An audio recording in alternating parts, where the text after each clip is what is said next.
Ways to quickly increase your low white blood count. That's what we're going to talk about today.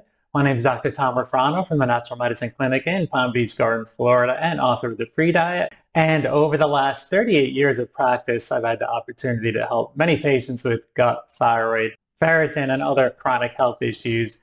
And low white blood count is a common finding that I see. And I'm going to show you how I helped a patient double his white blood count from 2,900s to over 6,000 in 1 month by finding out what was causing it and then providing solutions for that. So as a background, the white blood cells are an important component of your immune system. They fight infection, and 4,000 to 11,000 cells per microliter are normal range. It's called leukopenia when you have low white blood count.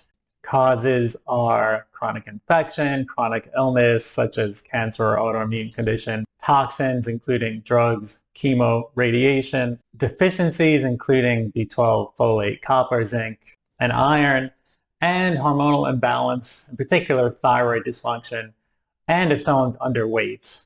So the most common causes that I see are chronic infection, in particular Candida yeast overgrowth or bacterial overgrowth in the intestines, as well as Epstein-Barr virus, and gluten sensitivity, which can then lead to leaky gut and nutritional deficiencies. And this particular patient came to see me, a man in his 60s, complaining of fatigue, poor memory and concentration, anxiety, itchy skin, nail fungus, cracked heels, and other symptoms. So I ran some comprehensive labs and indicated he had low thyroid function, Epstein-Barr virus. Both can contribute to low white blood count, above optimal ferritin levels. He had Candida yeast overgrowth, bacterial overgrowth of his intestine, and gluten sensitivity and leaky gut. And remember, leaky gut can contribute to deficiencies, which he had multiple. The ones related to low white blood count included zinc, selenium, folate, and below optimal levels of vitamin D. And he also had some adrenal dysfunction as well. So how do we turn this around? Diet and supplements. So the diet I use, I call it the free diet because it's free of not only gluten, but gluten grains, sugar, yeast, dairy, eggs, soy, legumes, nightshades, processed foods, free of those foods most commonly responsible for inflammation, gut, thyroid, and other health issues.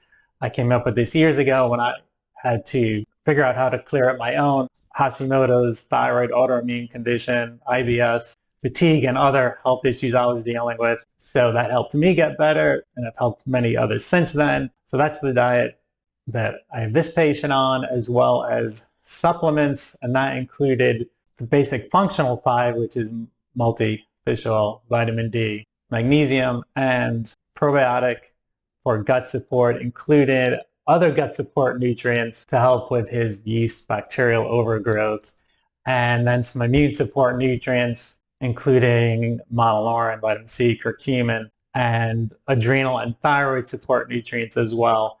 And then to help with his deficiencies, he had the selenium, folate, zinc, and the other things he was below in. The result was after 1 month, his white blood count went from 2,930 to 6,600, so 225% increase.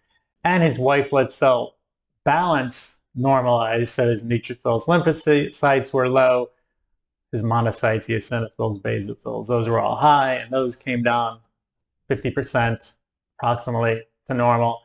And his CRP inflammatory marker improved 61%. So overall, he had improvements in his fatigue, his memory, concentration, anxiety, and his itchy skin, nail fungus, cracked heels, those all improved. So overall, he was feeling better.